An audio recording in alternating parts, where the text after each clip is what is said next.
¿Qué tal? Muy buenos días. Hoy nos encontramos en esta segunda entrevista de nuestro programa que se llama Entrevistas. Un espacio donde vamos a proponer diversas miradas que aporten herramientas, recursos o perspectivas para el trabajo personal o individual. Mi nombre es Francisco Martínez, yo soy docente universitario, psicólogo, pero bueno, hoy solamente hacemos de conductor y entrevistador. Y hoy nos acompaña el señor Rodolfo de Ángelis, a quien vamos a mencionar como Rodi a lo largo de esta entrevista.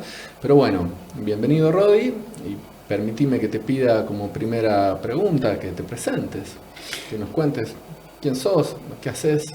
Bueno, gracias Francisco, un gusto estar acá. Yo siempre hago la broma de que me encantaría saber quién soy, pero todavía lo estoy buscando, ¿no?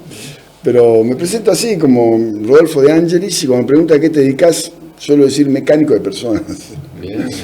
Porque un poco trabajo en eso, ¿no? Desde la columna de la programación neurolingüística, pero con muchas otras formaciones, pero como columna central la PNL, esto de entender que hay veces que no hay que centrarse tanto en qué nos pasó y en el contenido de nuestra psique, que los psicólogos son especialistas, y yo no, sino en cómo estructuramos ese contenido, ¿no? Entonces, yo creo que trabajar con la estructura cognitiva es como un mecánico que dice, no me meto con qué tipo de carburador es, sino si está funcionando o no el carburador, ¿no? Y me divierte hacer esa... ¿Cómo llegaste a la PNL?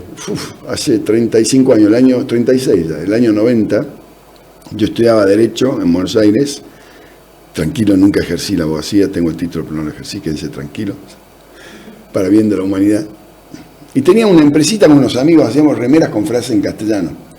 Mitad para ganar unos mangos, mitad para insertarnos un poco en el mundo de Buenos Aires y mitad porque entendíamos que no nos comunicábamos. Los jóvenes en ese momento era muy difícil comunicarse, qué sé yo, invitar a alguien a salir en Buenos Aires. Entonces digo, qué bueno sería que mi remera ya diga cosas, che, ¿qué hacés? ¿Cómo te llamás? ¿Dónde andás? Y nos empezamos a divertir y un tipo que terminó siendo mi segundo padre, digamos, Juan, dijo, ¿por qué no hacen las remeras y se dejan de hablar?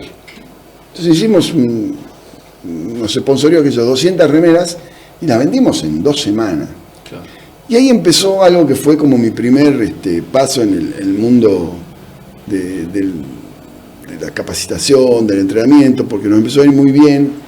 Salió un tipo que se llamaba Bernardo Neusta en la tapa en la revista con una remera nuestra. Entonces pasamos a tener, no sé, 20 vendedores a tener 200 y yo tenía que capacitarlos. ¿Por qué? Porque era el que más vendía. Entonces yo decía, mi capacitación duraba 3 minutos, porque yo decía, vayan y vendan. ¿Qué sé yo? Pero ¿cómo hacés para vender? ¿Qué sé yo? No sé, le vendo.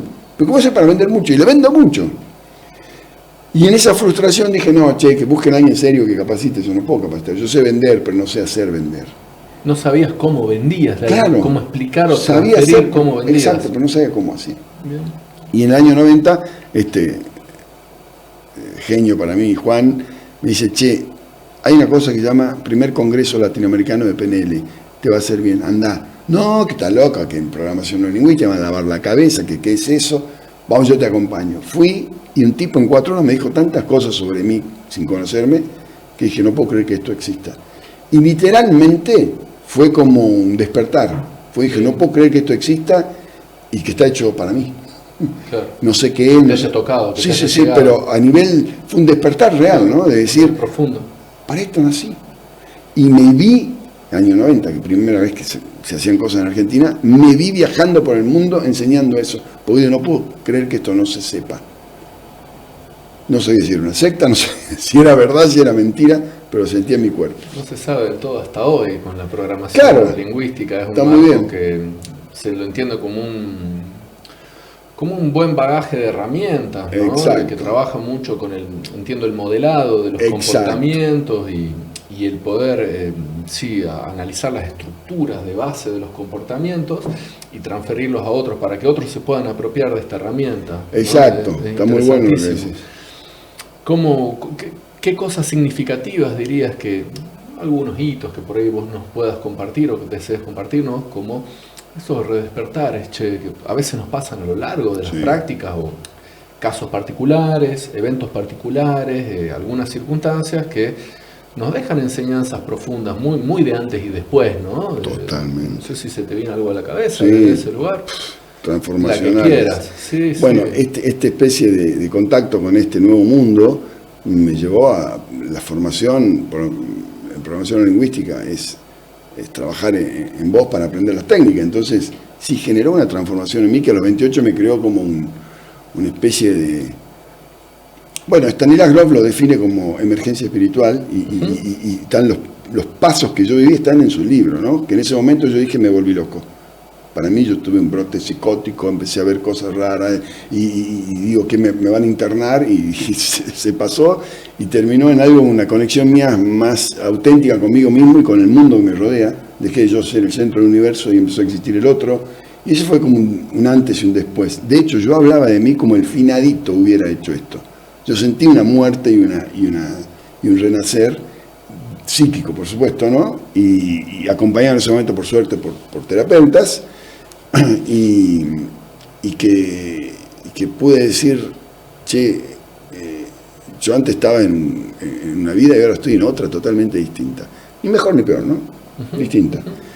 Y esta vida consistió en, voy a hacer lo que siento que quiero hacer, que hacía teatro en esa época y programación neurolingüística, y me seguí formando. Yo me formé muchísimo, muchas horas, hasta que llegué a trabajar con Robert Dietz, que es uno de los creadores de la técnica, con NLP University de California, y yo pertenezco al grupo de trabajo de él, y di durante 20 años formación en todo el mundo de este abordaje. Entonces realmente fue como una conversión. Robert Dietz, discípulo de Grinder y Bandler. Claro, sí. Línea directa de la formación directa. de la programación neurolingüística. En PNL hay quienes encendieron la chispa, que son Bandler y Grinder, y Robert Dietz, Judy Delosier, que son los que yo laburo. Tony Robbins, en otra rama, para otro camino, Gilligan, son todos un poco los que tomaron ese fuego y para mí desarrollaron. Robert Dietz para mí es un genio, es el tipo que desarrolló la PNL en su sentido más académico, y ya sé que para la ciencia no es ciencia, pero más científico para mí, porque tiene una epistemología, tiene una metodología y tiene unos fundamentos que son brillantes. Y los resultados también, ¿no? Están ahí a la vista. Bueno, a ver, pregunta incómoda. Anda en esto lo que consideres adecuado, pero Sí. te estaba por preguntar sobre ese carácter polémico, llamémosle, de la PNL, visto de lo que podríamos denominar las ciencias hegemónicas, Sí. ¿no? O los estándares académicos, científicos.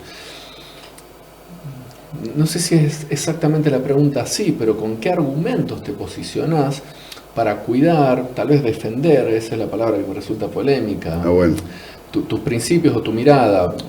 Me dabas a entender también, no usaste esta palabra, pero entiendo que hay un trasfondo de una mirada antropológica distinta, una forma de entender al ser humano desde Exacto. otro lugar. Entonces, ¿cómo esgrimirías ahí algunos argumentos, che? Está muy bueno. Imagínate hace 35 años, ¿no?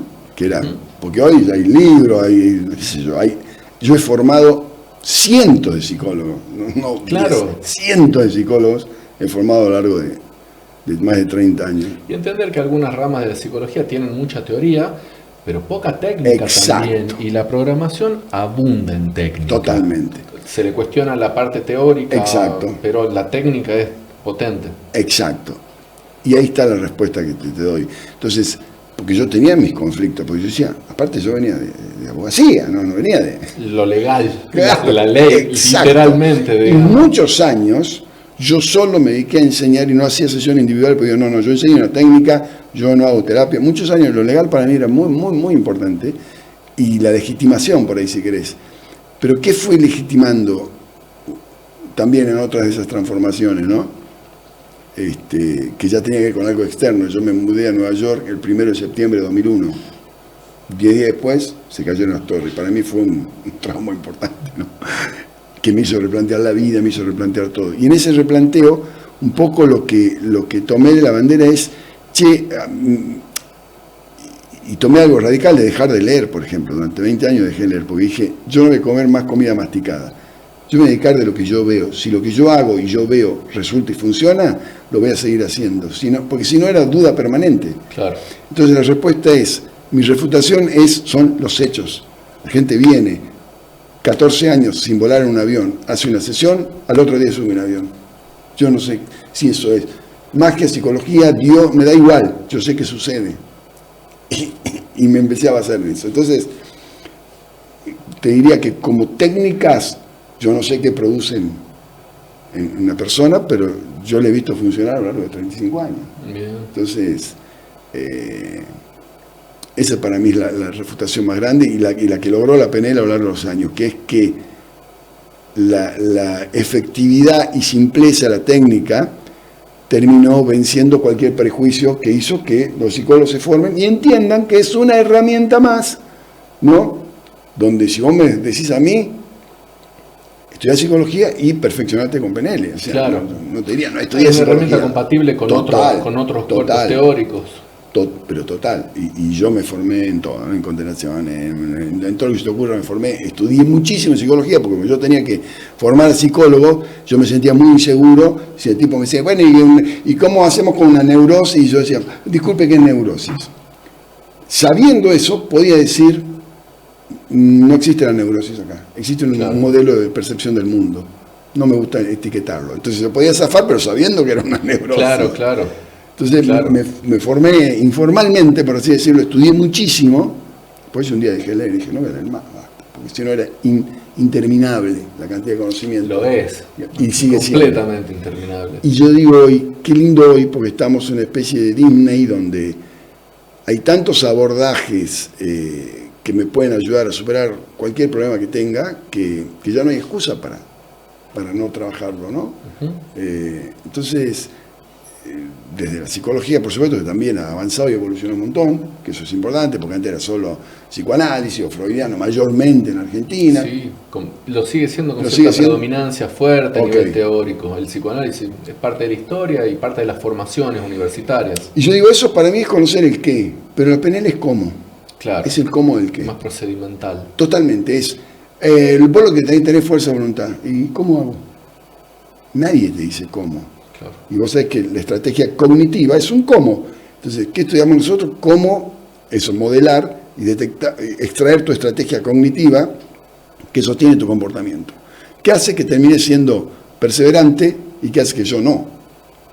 Claro. Y qué sé yo, te puedo dar ejemplos miles, pero yo me acuerdo que una de las cosas que yo quería aprender era perseverancia, sobre todo en lo físico, porque yo hacía mucho deporte, pero que yo andaba en bicicleta, salía en bicicleta y 6 meses ya no. Y me acuerdo que había que subiste la subida a San Lorenzo, una subida empinada, y yo no podía subirla, siempre llegaba a la mitad. Sí. Pero yo estaba muy bien entrenado, y la persona que iba conmigo no estaba muy bien entrenada, y yo subía. Yo digo, ¿cómo hace? Acá tiene que haber algo que no es físico.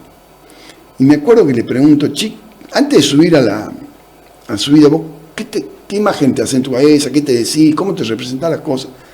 Dice, no sé, bueno, pensá, imagínate que estás ahí, y que estás por subir. No, y yo veo un túnel negro, veo la cima de la cosa, y me digo a mí mismo, no podés parar, no hay otra salida que seguir pedaleando. Y lo comparé con la mía, y la mía era 200 opciones tenía yo. Yo podía frenar, podía llamar por teléfono que me busquen, podía volver y dar la vuelta, podía... Entonces dije, tengo que reducir mis opciones, tengo que empezar a ver cómo empiezo a ver esto como que no hay opción, no puedo frenar, no puedo. Y me acuerdo que después de un par de entrenamientos pude subir la subida. Entonces yo digo, que a mí que me da igual si es científico o no es científico, si a mí me está funcionando y me sirve y no me genera ningún perjuicio haber aprendido otra manera de representarme algo, que de eso se trata la PNL, ¿no? Por eso me encanta el nombre de tu programa, la entrevista es buenísimo. Buenísimo. Bueno, ¿cómo describirías el estado de bienestar? Bienestar, salud, funcionalidad. ¿Cómo lo entendés desde tu propia perspectiva, paradigma? Para mí esa es la congruencia. Una persona que mente, cuerpo y emoción, pero también la persona plena que todas sus acciones están vinculadas o alineadas con propósito, pero no un propósito de salvar el mundo, sino entiende para qué hace lo que hace, que eso que hace está amigado con su identidad o que percibe que es y su sistema de creencia. Entonces todo lo que sea congruencia de mis acciones con mi sistema de creencia e identidad, para mí es bienestar. No tiene que ser bueno, o sea, si yo creo que para ser feliz tengo que salir los sábados a la mañana a darle un tincazo en la oreja a los chicos de 8 años, y yo salgo los sábados a la mañana a dar un tincazo en la oreja a los chicos de 8 años, soy un tipo feliz y pleno. Entonces, y esto es un desarrollo de Robert Dilts. Eso es interesante, si algún día te acerco para que leas. Él lo tomó de Gregory Bateson, de un antropólogo, los distintos niveles de aprendizaje y de cambios, ¿no? Y desarrollo que llama niveles lógicos, niveles neurológicos, le llama Grinder. Y es esto, es que cuando mi contexto y mi comportamiento y mis capacidades están alineadas con mi sistema de creencia y mi identidad, yo tengo eso que se llama plenitud, bienestar, salud. Bateson decía, toda incongruencia empieza a generar enfermedad. Primero malestar, nervio, ansiedad, ataque pánico. Como la separación entre mi creencia y mi actuar puede llegar a ser tal. Y yo noto mucho en los ataques pánicos, yo tuve ataque pánico a esa edad, a los 28 también, no sabía ni que existía ni que se llamaba así. Claro. Por ejemplo, el ataque pánico es una separación total de la cabeza, del cuerpo, pues trabajamos mucho con el somático, ¿no? La cabeza y el cuerpo, entre lo que yo creo que tiene que ser y mi necesidad de controlar y que las cosas sean de otra manera. Entonces, yo lo que busco en los abordajes es que la persona termine de integrarse y de alinearse. Y las técnicas de PNL llevan a eso. Entonces me parece que esa sería una definición. Cuando alguien está pleno y bien, está en estado de congruencia. Está en estado de congruencia. Bien, buenísimo.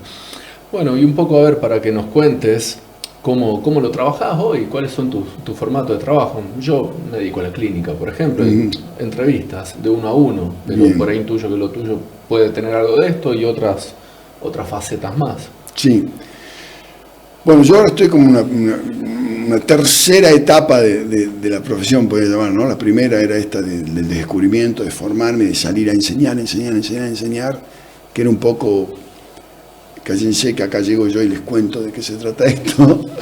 Una segunda etapa fueron 20 años de yo no existo, existe el otro, y a dar herramientas, pero siempre como en la formación y en los talleres y en lo académico, con la Universidad de California, y algunos talleres, y desarrollamos con un colega de España PNL educativa que dábamos a los docentes. Hay muchas herramientas de comunicación muy buena en PNL, más allá de lo terapéutico, comunicación. Entonces yo en estos espacios de educación yo decía, acá viene a aprender técnica, no es un espacio terapéutico. Después me di cuenta que era mentira, porque terminaba siendo terapéutico. Si vos aprendés a integrar tus partes en conflicto o a generar un cambio de creencia, estás haciendo algo terapéutico. ¿Qué es lo terapéutico? ¿Qué pregunta tan compleja? Qué bueno, ¿no? Lo terapéutico es lo que te termina generando ese bienestar que no tenés, ese reencontrar una ese forma bienestar. De crecimiento a veces. Avance, expansión. Exacto. Que es el cuerpo diciéndote ahora estoy tranquilo y no sé qué me pasa, pero no estoy tranquilo, o estoy angustiado, estoy. Lo entiendo o no la mente, eso es lo asombroso. Lo entiendo o no ¿no? la mente, exacto. Entonces, ¿dónde está ese nudo? Y ahora estoy como en la etapa más muy del 1 a 1 de sesiones individuales y talleres, ¿no? Estoy haciendo un taller para padres ahora, se llama Siendo Padres, donde ni lejos pretendo, cuando empiezo digo, el que vino porque cree que yo le enseñé cómo ser padre, puede retirarse porque no tengo idea. Sí sé que hay 4 o 5 herramientas que como padres sirven, ¿no? Claro. Que es conocer el estilo de comunicación de tu hijo, cómo detectar lo que llaman los metaprogramas, rasgos de motivación, bueno, distintos temas que son herramientas para padres. Entonces estoy empezando a hacer talleres cortos, presenciales, y desarrollé una formación anual, la que yo daba con California era, vos salías con la certificación de PNL, y yo en un programa se llama Siendo, porque entiendo que no somos una foto, que somos una película, y que no somos, sino que estamos siendo. Por eso te decía que me cuesta definirme quién soy, porque digo, bueno, estamos en continuo movimiento. Y esta concepción también me permite entender que cada vez que yo digo, bueno, es que yo soy torpe, estoy sacando una foto, un momento de torpeza. Claro. No quiere decir que soy torpe todo el tiempo. Entonces, ¿por qué pegarlo a mi identidad? Porque aparte que en neurolingüística el lenguaje es clave, ¿no? Entonces, también me da la sensación de que, yo en cualquier momento puedo tomar una acción o decisión que me permita cambiar mi rumbo hacia dónde estoy siendo. Entonces, trabajar con un enfoque teleológico de dónde estoy, dónde quiero estar, para qué quiero lograr lo que quiero lograr, qué me impide lograrlo y qué recursos necesito para lograrlo, sería un poco el esquema, ¿no? Y entonces estoy haciendo talleres temáticos de padres, me dispersé. Este programa Siendo tiene como 4 etapas, que es siendo uno mismo. Entonces yo entiendo que hay muchas situaciones de malestar que nacen de mi vínculo conmigo mismo. Entonces, en esa parte vemos todo lo que tiene que ver con mi relación conmigo. La segunda parte se llama Siendo con otros, que es la parte de los vínculos con el otro, la codependencia, la serie de la infancia, cómo conocer al otro, cómo aceptar al otro. Aceptar que el otro, claro, que otro es lo más difícil, que no lo yo. más, claro, que es lo más simple, pero lo más difícil. Claro.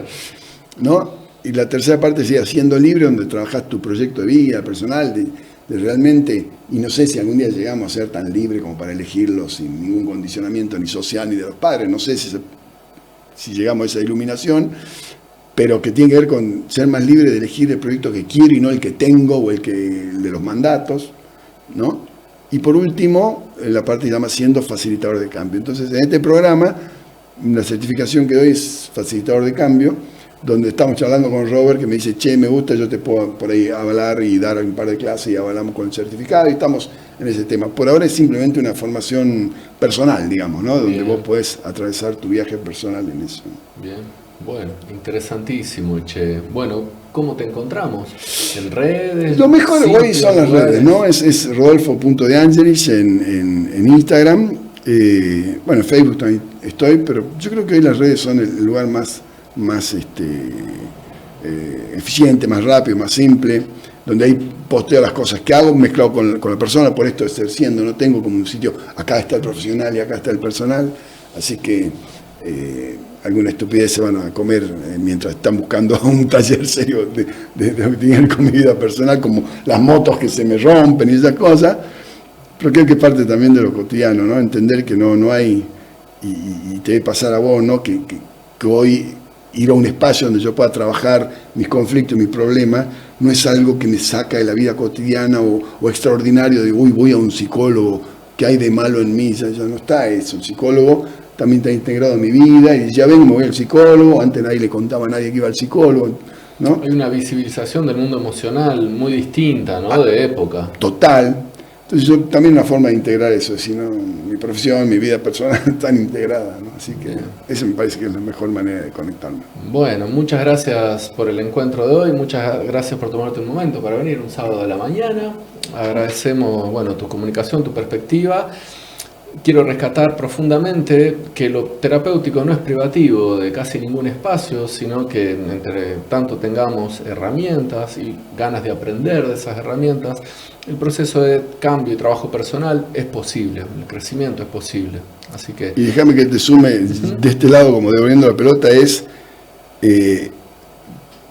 pero qué importante la formación, y la formación lo más académica posible también. Seguro. ¿No? Y donde la psicología ahí juega un rol preponderante, ¿no? Sí, y a la vez una formación amplia, ¿no? Sí, exacto. Abarcativa, exacto. que no se quede solo con... Porque si no, hoy vemos un reel y ya somos claro. terapeutas. No, y aún siendo psicólogo, me puede pasar de ver solo un aparato psíquico. Está muy bien. Y hay una persona ahí con dimensiones que no me conciernen y que ni entiendo. Entonces, está bueno. Es permitirnos verlo desde ahí y adquirir la mayor cantidad y calidad posible de herramientas. Así que bueno, me encanta que tengas ese posicionamiento y bueno, seguiremos aprendiendo todos en este viaje. Che. Estar siendo es enriquecedor también. Bueno, este ha sido nuestro segundo encuentro con Rodolfo Deangelis, Rodi hoy para nosotros, y bueno, nos encontramos la próxima con más entrevistas, miradas, perspectivas distintas para el trabajo personal. Muchas gracias.